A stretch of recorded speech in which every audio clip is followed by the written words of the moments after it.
پاکستان میں ابھی رائے کا اجتماع ہو رہا ہے، گزشتہ ہفتے بھی اجتماع ہوا اور اس ہفتے بھی ہو رہا ہے۔ دنیا کے اور ملکوں میں اجتماعات ہو رہے ہیں۔ ہمارے ساتھی بھی گئے تھے انڈونیشیا، ملیشیا گئے تھے، وہاں بہت بڑا اجتماع تھا۔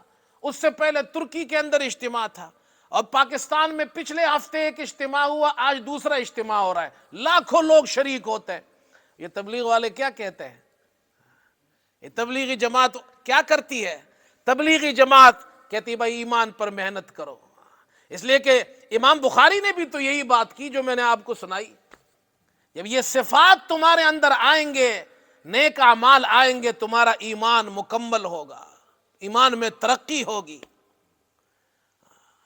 یہ بڑی محنت ہے بھائی تبلیغ والے، یہ چلتا پھرتا مدرسہ ہے۔ حضرت مولانا الیاس رحمت اللہ علیہ نے یہ کام شروع کیا، اور یہ سوچ کر شروع کیا کہ وہ لوگ جو مسجد آتے ہیں، مدرسے آتے ہیں، قرآن پڑھتے ہیں، دین سیکھتے ہیں، وہ تو دین سیکھ جاتے ہیں، جو نہیں آتے ہیں ان کا کیا ہوگا؟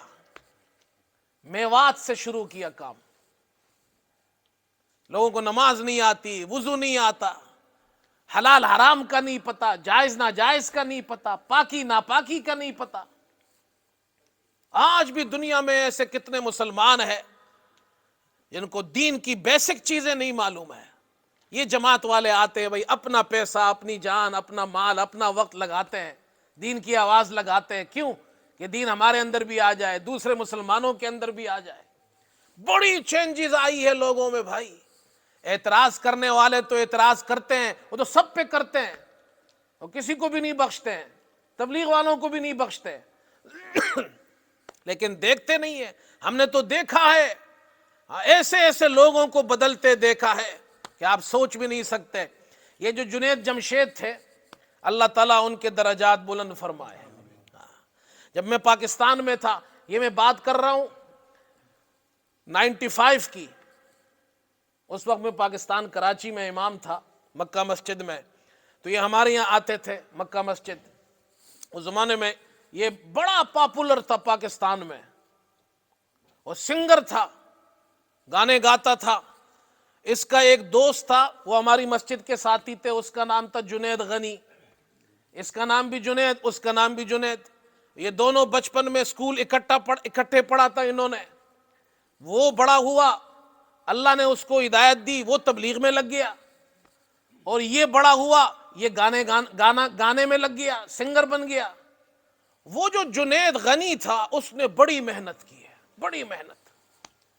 رات کو پوری رات جاگتا تھا، اس کے پیچھے جاتا تھا۔ یہ تو رات کو گانا گاتا تھا، کنسرٹس ہوتے تھے اس کے، تو وہ باہر بیٹھ کر گاڑی میں انتظار کرتا، جب یہ نکلتا تو گاڑی میں بٹھاتا، کبھی صبح فجر میں مسجد میں لے آتا۔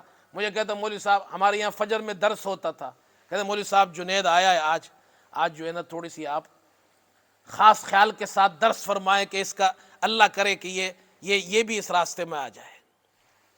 کرتے آہستہ آہستہ وہ ہماری مسجد میں اذان دینا شروع کیا اس نے۔ پھر آواز تو اللہ تعالیٰ نے اس کو دی تھی، اچھی آواز تھی، تو مسجد میں کبھی کبھی اذان بھی دیتا تھا۔ ایک مرتبہ ہمارا سفر ہوا، ہم تھر پار کر گئے، سندھ کے اندر ایک ریگستان ہے تھر، وہاں ہم جماعت کی نصرت میں گئے، تو یہ جنید جمشید بھی ہمارے ساتھ تھا۔ اللہ کرنا یہ ہوا کہ جب ہم عمرکوٹ پہنچے، وہ تھر پارکر سے پہلے تم گاڑی میں تھے، تو وہاں اسکول کے بچوں کو، لڑکوں اور لڑکیوں کو، ان کو پتہ چلا جنید جمشید آیا ہوا ہے، تو وہ سارے کے سارے آ گئے، گاڑی کو چاروں طرف سے گھیر لیا، جی ہم جنید جمشید سے ملنا چاہتے ہیں۔ اب جنید جمشید پریشان، میں اللہ کے راستے میں نکلا ہوں، یہ تو کالج کے لڑکے اور لڑکیاں سارے آ گئے ہیں۔ تو پھر خیر ہم اترے، ہم نے اس کو کہا آپ اندر گاڑی میں بیٹھو، ہم نیچے اترے، ہم نے ان لڑکوں کو سمجھایا، وہ جو لڑکے اور لڑکیاں آئے تھے اسکول کے اسٹوڈنٹس تھے، ان کو ہم نے سمجھایا بھائی اس کو چھوڑ دو، یہ ابھی گانا گانے نہیں آیا، اللہ کے راستے میں نکلا ہے، یہ تبلیغ میں آیا ہے، تو آپ لوگ واپس چلے جاؤ۔ پھر ہم اندر گئے ریگستان میں، ہماری گاڑی پنکچر ہو گئی، کوئی 5-6 میل ہم اس میں کلومیٹر ہم پیدل چلے ریگستان میں، یہ ہمارے ساتھ چلتا رہا۔ ایک کچی سی مسجد میں ہم پہنچے، وہاں رات رکے۔ اللہ نے کیا آہستہ آہستہ اس بندے میں تبدیلی آئی، اس نے وقت لگایا اور وہ ساری چیزیں چھوڑ دی، اور پھر وہ نعتیں پڑھتا تھا۔ اللہ نے ایسا قبول کیا کہ وہ پھر چترال گلگت کی طرف جماعت میں گیا ہوا تھا، واپسی جہاز میں آ رہا تھا اور حادثہ ہو گیا، اسی میں شہید ہو گیا۔ اور اس کی قبر پھر دارالعلوم کے اندر بنی، کراچی کے اندر دارالعلوم مفتی محمد شفیع صاحب رحمۃ اللہ علیہ کا جو ادارہ ہے، حضرت مولانا مفتی تقی عثمانی صاحب جہاں ہوتے ہیں، اس ادارے کے اندر جہاں بڑے بڑے علماء مشائخ دفن ہے، جنید جمشید بھی وہاں مدفون ہے۔ یہ تبلیغ والوں کی محنت ہے بھائی، یہ آواز لگاتے ہیں، یہ مسجدوں میں جاتے ہیں، لوگوں کی زندگیاں بدل جاتی، ہم نے ایسے لوگوں کو دیکھا ہے۔ میں پاکستان میں تھا، ایک اور واقعہ بھی سنا دوں، تو ہمارے یہاں مسجد میں عربوں کی ایک جماعت آئی، تو اس میں ایک جوان تھا، باشرہ اس کی داڑھی تھی ماشاءاللہ، خوبصورت منور چہرہ۔ تو وہ جماعت میں ایک عالم بھی تھے ان کے ساتھ، عرب عالم تھے اور کچھ اور ساتھی تھے۔ تو میں نے اس جوان سے پوچھا، میں نہیں پہچانتا تھا یہ کون ہے، تو میں نے ویسے ہی پوچھا آپ کیا کرتے ہیں؟ وہ عرب امارات میں سے تھا، تو اس نے اپنا تعارف کرایا کہ جی بس جیسے آپ مسجد میں ایسے وہاں بھی میں ایک مسجد میں ہوتا ہوں۔ تو میں نے کہا ہو سکتا ہے یہ کوئی مسجد میں امام ہوگا، استاد ہوگا۔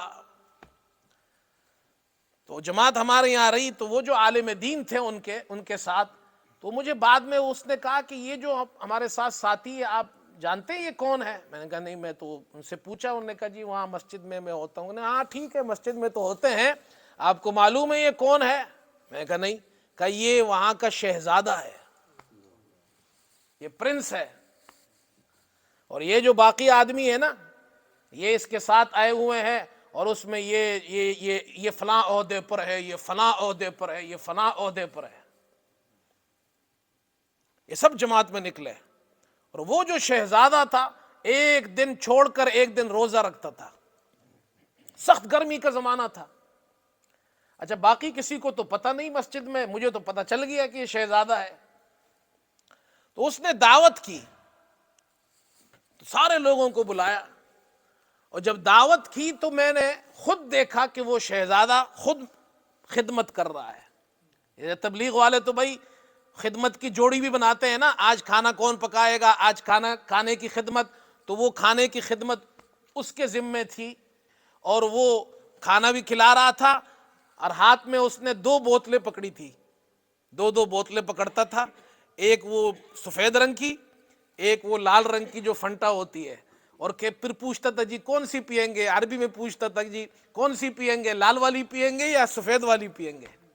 میں اس کو دیکھ کر سوچتا تھا کہ یہ شہزادہ ہے، اس کے جو دیگر رشتہ دار ہیں، اس کے بھائی ہوں گے، اس کے کزن ہوں گے، اس کے ابا جان ہوں گے، چچا جان ہوں گے، انہوں نے زندگی میں کبھی کسی کو گلاس میں پانی بھی نہیں دیا ہوگا، اور آج یہ تبلیغ میں نکل کر خود خدمت کر رہا ہے اور ہمیں کھانا کھلا رہا ہے۔